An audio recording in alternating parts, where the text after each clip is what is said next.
안녕하세요, 코핑입니다. 자, CPI 발표가 있었습니다. 그래서 지금 7.7%로 예측보다 많이 하락을 했습니다. 예측은 8.0이었고요. 근데 7.7 처음으로 이렇게 낮게 나왔습니다. 그래서 지금 블룸버그나 뭐 다른 월스트리트 저널 이런 데서는 뭐 FOMC가 잘하고 있다 뭐 그런 이야기도 나오고 있는데 그건 지켜봐야 될 것 같고, 12월에는 CPI가 없습니다. 금리 결정만 있고 12월 15일인가 그때 금리 결정이 있을 겁니다. 같이 한번 볼게요. 자, 12월 달에는 크게 중요한 일정들이 없습니다. 그래서 졸트, 중요한 거는 졸트 있고 주택 매매, 그 다음에 근원 소비 지출 물가지 수 있습니다. 요거. 그 다음에 12월 15일 날 여기 경제 전망, 그 다음에 금리 결정. 이날이 가장 중요하죠. 이날에 이제 어떠한 내용이나 금리 인상을 하느냐에 따라 가지고 이제 해피 크리스마스가 될 건지 뭐 새드 크리스마스가 될 건지 그건 그때 가야 알 수 있을 것 같습니다. 자, 일단은 지금 매우 혼란스러운 상황입니다. 일단 CPI는 잘 나왔는데 다른 악재가 CPI가 잘 나오기 직전에 이제 또 터졌죠. FTX 관련돼서 그게 가장 지금 핫하지 않나 싶은데 그 부분까지 오늘 다 짚어드리도록 하겠습니다. 자, 일단 배드워치를 한번 참고를 하면, 자 12월 15일 날 있을 금리 인상 부분에 대해서 보면 원래 75bp가 조금 한 2% 정도 앞서고 있었는데 50bp가 압도적으로 지금 높게 나오고 있습니다. 50bp가. 그래서 50bp를 올리면서 빅스텝으로 진행될 가능성이 높다라고 보고 경제 전문가들도 50bp 인상으로 보고 있습니다. 이렇게 되면 이제 조금 금리의 속도가 둔화되면서 경기가 안정세를 취하고 있다, 안정권으로 접어들고 있다라고 해석을 할 수 있겠지만, 내년 일정은 지금 제가 확인이 안 돼요. 여기 인베스팅에서 확인이 안 되는데 내년 일정 1월이나 2월 달에 이제 CPI가 또 나오게 되면 그게 또 변수로 작용할 수 있기 때문에 안심할 수는 없다라고 이야기를 할 수 있습니다. 일단은 오늘 CPI 나온 거는 호재입니다. 그래서 엄청난 호재기도 하지만 뭐 지금 암호화폐는 암호화폐 시장 내에 악재가 아직 여전히 있기 때문에 조심해야 되는 상황이라고 보시면 될 것 같고, 자, FTX 관련된 내용을 조금 찝어드리도록 하겠습니다. 자, 지금 FTX 관련돼서 가장 크게 타격을 받은 주식들이 FTT 같은 경우에는 BNB처럼 FTX에서 자체적으로 만든 코인입니다. FTT를 갖고 있으면 수수료 할인도 되고 FTT를 운영을 해가지고 자금 운영을 하다가 지금 사고가 터진 거예요. 그래서 제일 촉발됐던 거는 바이낸스에서 가지고 있던 보유하고 있던 FTT에 던지면서 이제 시작이 된 겁니다. 그리고 뱅크 프리드먼 FTX 대표 있죠. 뽀글이가 만든 코인이 1세대 NFT 코인 세럼입니다.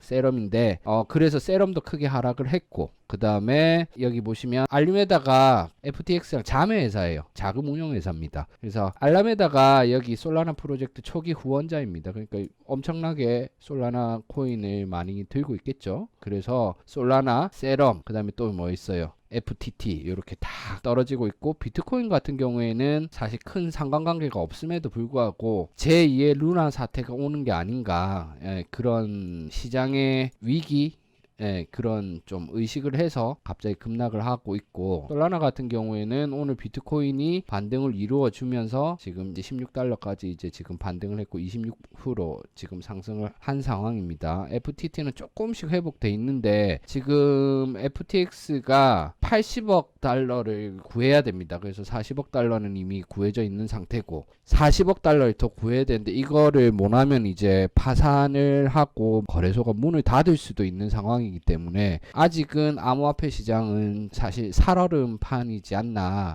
라고 좀 보셔야 될 것 같아요. 그럼 비트는 어떻게 앞으로 될 것이냐. 자, 비트 같은 경우에는 제가 오늘 관점을 적어 놨습니다. 이 관점에 보시면 자 8.2 이상 큰 하락 대신 비트 저점 체크가 가능하다라고 적혀 있습니다. 그 다음에 8.2 미만 약 하락 지지 구간 체크 가능. 그 다음에 8.0 이하 큰 상승이 나올 수도 있고, 비트의 경우 19에서 20K를 단번에 회복해 줄 수 있다라고 적어져 있습니다. 자, 여기서 우리가 같이 봐야 될 거는 S&P랑 나스닥입니다. 일단 히트맵을 좀 먼저 보여드릴게요. CPI 발표 이후에 나스닥이 4%나 갑자기 상승을 했습니다. 그래서 히트맵을 좀 보여드릴 텐데, 자, 히트맵을 보시자면 지금 뭐 마이크로소프트, 애플, 구글, 여기 S&P 관련 주요 종목들, 아마존까지 크게 상승을 해주고 있고, 헬스케어 쪽이랑 이쪽은 조금 좋지 않은 상태네요. 그 다음에 뱅크 쪽은 일부가 이제 조금 손실이 나고 있는 상황인데, 나머지는 전반적으로 매우 양호한 상태입니다. 엄청나게 이 정도면 좋은 거예요. 그래서 나스닥을, 자, 코인 하마로 이제 저는 보고 있는데, 자, 나스닥 같은 경우에는 우상향 지금 해주고 있습니다. 우상향 해주고 있고 엄청나게 지금 많이 올랐어요. 그에 반면에서 비트는 나스닥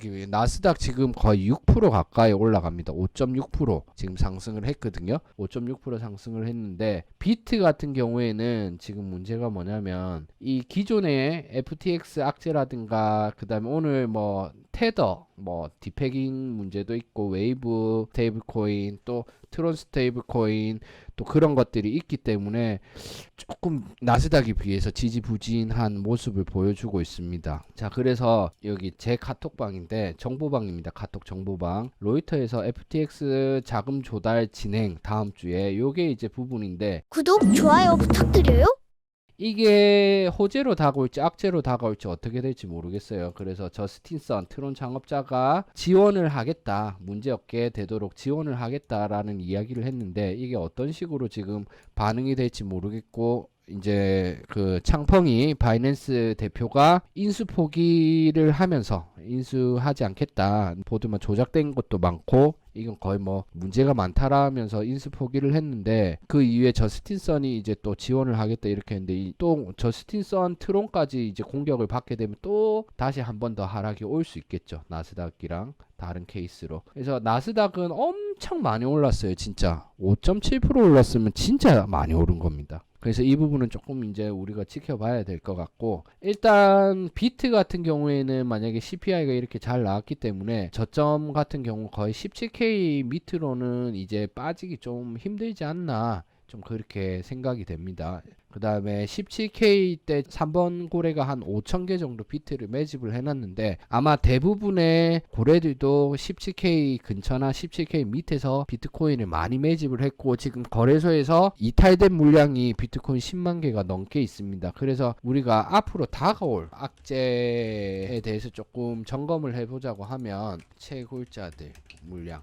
자, 지금 채굴자들 같은 경우에 문제가 뭐냐면, 빚, 금리 상승으로 인해 갚아야 하는데 돈이 없다. 그럼 돈이 없으면 어떻게 해야 돼요? 비트코인 팔아야 돼요. 그래서 이 물량이 시장 내에 쏟아질 수 있다라는 거, 요거를 좀 염두에 두시고, 트론, 그 다음에 웨이브 스테이블 코인 이슈 터질 수 있다라는 거, 그 다음에 추가적으로 FTX 없어지거나 파산, 뭐 누가 인수할지는 잘 모르겠어요. 그래서 요게 관련된 코인들은 FTT, 그 다음에 SR, 세럼, 그 다음에 솔라나, 요렇게 있다고 보시면 됩니다. 요게 이제 가장 큰 이슈가 되겠죠. 그 다음에 이제 뭐 기존에 있던 이슈, 전쟁, 그 다음에 중국 대만 공격, 이게 좀 가시화되고 있습니다. 요즘 어제 기사가 한번 났는데, 중국이 전쟁을 할 거라는 내용이 좀 있어가지고, 뭐 이거는 아직까지 신경 쓸 만한 건 없는데, 일단 전쟁, 러시아 전쟁, 요 부분은 여전히 아직 진행되고 있으니까, 그러니까 좀 요런 부분들이 일단 문제가 될 것 같습니다. 요런 부분들. 그래서 요런 부분들 참고를 하고,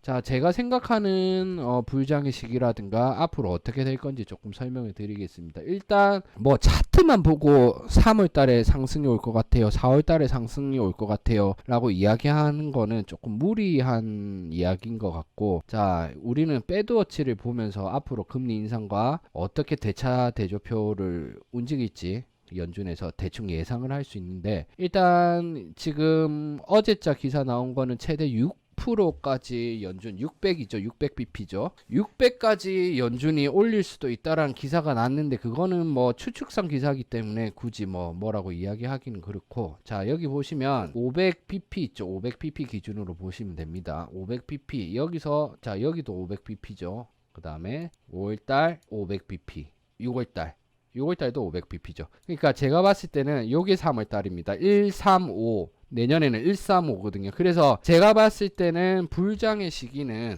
불장 시기는 3월에서 5월 정도쯤 불장 혹은 회복장이 오지 않을까. 그리고 지금 FTX 이슈 무사히 넘기고 CPI 잘 유지되면 일단 20K까지는 오늘 CPI로 회복할 수 있을 듯 하고, 그 다음에 앞으로 이제 연말까지는 이제 만약에 금리 인상 50pp로 진행이 된다라고 하면 한 30K까지 뭐해서 한 33K까지는 일단은 가능해 보입니다. 이게 근접할 수 있는 이전의 상황들을 보면 요 정도까지는 가능하지 않을까. 연말 요 정도까지는 가능하지 않을까 생각이 되는데, 지금 조금 걱정이 되는 거는 도미넌스입니다. 비트코인 도미넌스 부분이 조금 걱정이 되는데, 자, 비트코인 도미넌스가 40이 무너졌습니다. 그래서 이더리움 때문이거든요. 이더리움이 급격한 상승을 하면서 지금 도미넌스가 40이 무너졌다가 다시 회복됐다가 하는 상황인데, 이 부분은 조금 지켜봐야 돼요. 사실상 40이 무너지면 빙하기가 온다라고 이야기를 많이 하거든요. 그래서 일단 경제적인 관점은 그렇다라고 보시면 되고,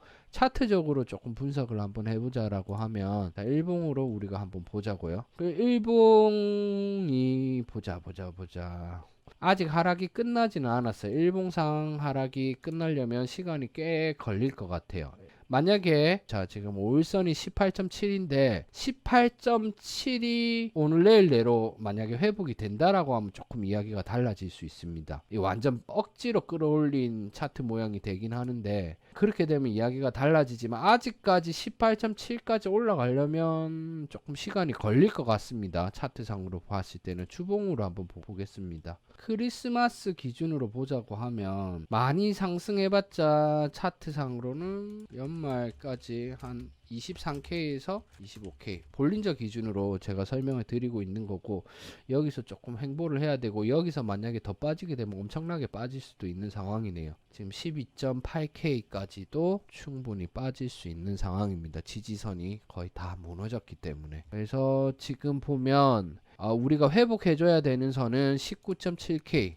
자, 차트상 연말까지 요 정도 차트상으로 보면 19.7K까지 회복해 준다고 하면 한번 큰 상승 기대해 볼 만합니다. 23K 정도까지. 근데 이제 회복이 쉽지는 않을 것 같습니다. 그리고 여기 누르는 30선 이평이 있기 때문에 요거를 또 뚫어야 되기 때문에 얘가 강한 저항이 될 거거든요. 그러면 큰 상승을 위해 21.6K 탈환해야 함. 이 부분이 중요합니다. 그래서 일단 차트상은 19.7K까지 회복해 준다고 하면 한번 큰 상승을 기대해 볼 만하고, 23에서 뭐 최대 25까지도 볼 수 있습니다. 그 다음에 21.6K를 탈환을 해야 여기 됩니다. 그러니까 21.6K가 강한 지지 구간이 돼야 됩니다. 그러니까 단순하게 뚫어주는 게 중요한 게 아니라 강한 지지 구간이 돼야 되고, 연말까지 한 23, 요 좀 보수적으로 이야기를 드리는 겁니다. 23에서 25K까지는 가지 않을까 좀 생각하고 있고, 경제적인 관점에서 본다고 하면 일단 불장 시기는 3월, 5월 요때가 이제 금리가 거의 동결되는 상황이라고 저는 보고 있기 때문에, 불장 시기는 뭐 혹은 회복장이 될 수도 있겠죠. 뭐 3, 40K. 그래서 3, 5월 정도쯤으로 보고 있고, 그 다음에 FTX 이슈 무사히 넘기고 CPI 잘 유지되면 20K까지는 뭐 CPI 결과로 회복할 수 있을 듯 해 보입니다. 그래서 연말까지는 뭐 최대 25K에서 33K까지 조금 볼 수 있지 않나, 이렇게 생각이 됩니다. 쉽지는 않을 거예요.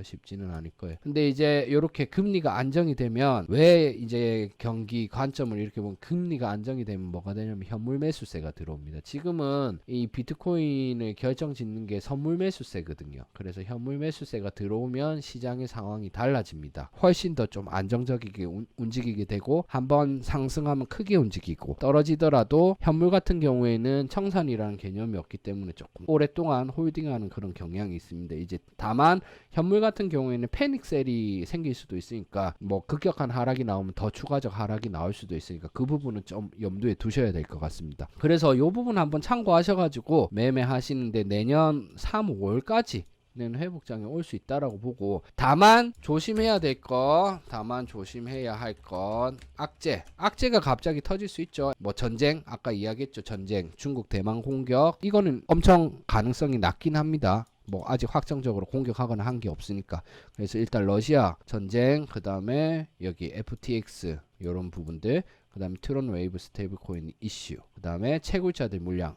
요 악재 말고 또 다른 악재가 터지거나 요 악재가 대두화되지 않는다는 가정하에 이렇게 갈 수 있다라고 지금 조금 설명을 드리는 겁니다. 그래서 조심해서 좀 매매를 하시고 요 중장기 관점으로 조금 오늘 분석을 해드렸고, 오늘 CPI를 통해서 시장 분위기나 장의 상황이 완전 반전됐습니다. 나스닥 같은 경우에는 지금 뚫기 어려운 11.3K를 뚫어주면서 12.4에 지지하고 있는 12.3에서 12.5까지는 한 방에 올라갈 수 있는 영역이고, 12.5에서 지지를 받으면 나스닥은 11.7K까지 가고, 7K 지지 받으면 이제 11.9에서 저항받고 거기를 뚫으면 이제 그 다음 12점부터 뭐 13까지도 갈 수 있는 그런 자리에서 지금 지지를 받고 있는 모습을 보여주고 있습니다. 그래서 가뭄의 단비 마냥 오늘 좀 호재가 떠서 되게 기분이 좋은데, 이렇게 추가적인 악재 없이 잘 암호화폐 시장, 그 다음에 나스닥도 중요하죠. 이제 비트코인이랑 나스닥은 떼놓을래야 떼놓을 수 없는 시장이니까 이렇게 잘 정리돼 가지고 좀 잘 됐으면 좋겠습니다. 자, 그렇게 참고하셔가지고 매매하시면 될 것 같고, 항상 궁금한 거 있으시면 커뮤니티에 글을 올려주시면 뭐 댓글로 다셔도 되고 영상에 제가 답변 드리도록 하겠습니다.